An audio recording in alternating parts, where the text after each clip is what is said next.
Hey everybody, my name is Jennifer. Thank you for taking a minute to stop by my channel. And today I want to talk about skin cycling. This word is so hot right now. These two words rather, this phrase, it is everywhere. It is absolutely viral. Everybody's talking about skin cycling. And skin cycling is nothing new. And it's nothing to freak out about. Like, do I need to be doing skin cycling? Skin cycling has been around forever. Now, the term skin cycling recently became all the rage, and it went viral when a dermatologist by the name of Whitney Bowe back in 2021 coined this phrase because she was a dermatologist, and she was seeing so many people coming into her practice that had a lot of really damaged skin because back during the pandemic, a lot of women at home, people were really isolated and they really missed their facials, the med spa. So they were doing a lot of at-home pampering and at-home facials. And as a result, a lot of people were damaging their skin, and that's what she saw. Um, Exfoliation, everybody talks about. You've got to exfoliate your skin. It's the best thing for you. However, too much of a good anything is never a good idea, and that also applies to exfoliation. If you over-exfoliate your skin can get extremely thin and rip very easily. It has a very dry, aged look to it. It can actually lose color, and you no longer have that natural skin look. You kind of look like a little gray, a little waxy even. It really does ruin your skin barrier, and a lot of times if you are applying really robust skincare ingredients to your face, you think you're doing the right thing, but what you're actually doing is making your skin overly sensitive, again, breaking down the skin barrier, which gets you all kind of trouble. It makes you more sensitive to the sun, looks like you're aging, and mixing too many of these robust ingredients together can actually cancel them out, if you can believe that. And that's a video for another day, but that's something you really need to be concerned about, is be very careful when you're using these really potent skincare items to make sure that mixing two of them together isn't going to create a really bad reaction, or like I said, make them completely ineffective, and then you're just kind of throwing your dollar bills down the drain. So what the heck is skin cycling? Like I said, this particular dermatologist got on her TikTok account and coined the term skin cycling. But like I said, skin cycling you may have already been doing. If not, it's probably not something that you haven't ever considered, but it has gone crazy, the skin cycling. So what it is where you are rotating your skincare products at night to avoid overly exfoliating your skin so that you don't get the deleterious effects we just discussed, like the thin skin and the lack of luster to your complexion. So like I said, it's all about keeping from over exfoliating is what the core skin cycling is. And it promotes skin recovery, or kind of giving your skin a little bit of a break from all of the harsh, abrasive. I mean, there's physical exfoliants. You can be doing your microdermabrasion. You can be using certain brushes. And then there's chemical exfoliation using like your glycolics, your tretinoins, your retinoids, things of that nature. But like I said, too much of that, it's definitely not going to be a good thing. So, like I said, exfoliation, it's absolutely necessary for your skin because as we age, our skin cells don't turn over at the rate at which they did when we were younger.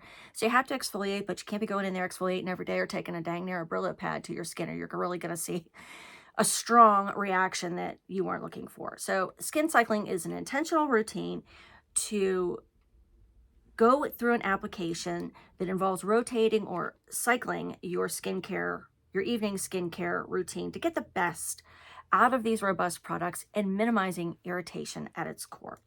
So it allows you to incorporate all of the things that you want. Like we all want the retinoids, we want the glycolics, we want the vitamin C's, we all want that. But what we can't do is put all of those on our face every night and thinking we're going to get a great result. You're not, because there's no way by the time you're on your fourth or fifth serum on your skin, it can't even penetrate through the products you put it on, let alone the dermis of your skin. So you're just throwing cash down the drain when you're doing that anyways. But you want to use all these great products, and I don't blame you. You want to get these ingredients on your skin.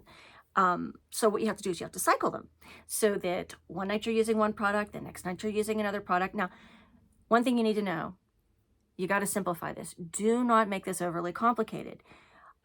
It's something I've actually been doing for a really long time. And the reason being is because I don't really consider myself someone who has sensitive skin, but I am sensitive to the effects of tretinoin.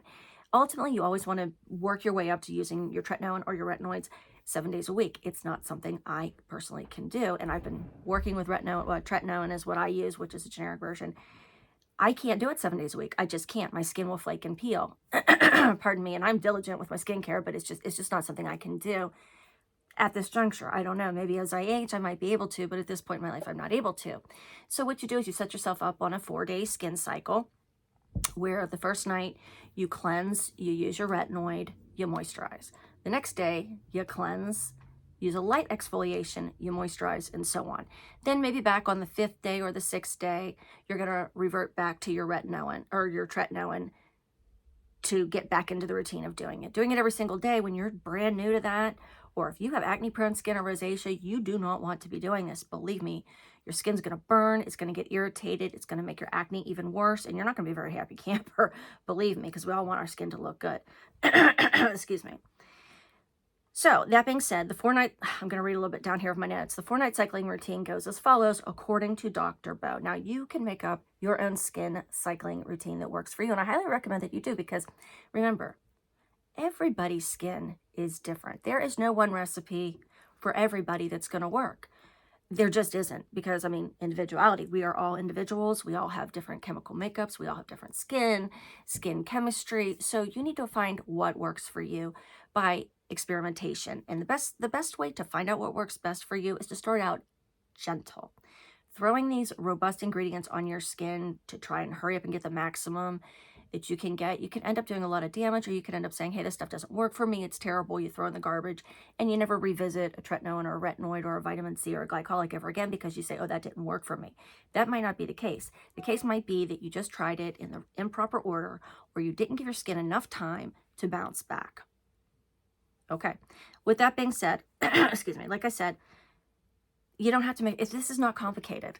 And I think because it's gone viral and so many people are talking about it, they're like, oh my gosh, skin cycling, what do we need to know? You really don't need to know anything, and you might already be doing it. Keep it simple. You want to incorporate these ingredients, but you got to keep it simple. So don't copy what someone else you see, myself included. Don't copy somebody else's exact formula for skin cycling. There's people out there that are promoting this. You got to do exactly A, B, C, and D on days 1 through 3 through 4. You don't do that. I mean, take it as a recommendation, take it under advisement, but above all, figure this out on your own, what works best for you. And I think you're going to be very happy. You're going to have a really good outcome with your skin. So like the must-haves that I personally use, if you want to know what's in my skincare routine, maybe you don't, maybe you do. The things that are my non-negotiables in my skincare routine are, of course, cleansers, retinoids, and sunscreen. Now, I don't use my sunscreen at night. Obviously, I'm not laying out and getting moon rays, but in the morning, I have to use my sunscreen. Every day, non-negotiable. Now, I do use a glycolic acid. I do use a vitamin C. I do use a retinoid. I keep saying retinoid instead of tretinoin. What is wrong with me? I keep mixing that word up. Maybe I'll coin the term, retinoin. Maybe I'll come out with my own brand and we'll call it Jennifer's Retinoin. Wouldn't that be fun? Okay, anyways. So you don't want to use all of these products on the same night. Set up a schedule for yourself. If you got to write it down for the first couple weeks, put a sticky note on your mirror in your bathroom so that you're doing it correctly. I think you're going to really enjoy skin cycling.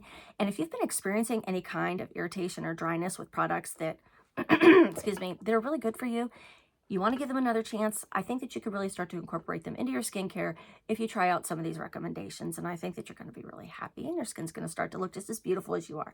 Remember, beauty comes from the inside out. Always remember that. Never forget that. And I want to thank you if you made it all the way to the end of this video. I really appreciate your support. Please smash that subscribe button. And if you could share my channel with your friends, I would really appreciate that. It really helps me with the algorithm. Of course, I'm really trying to grow my community here on YouTube. Thank you again, and I will see you in the next one.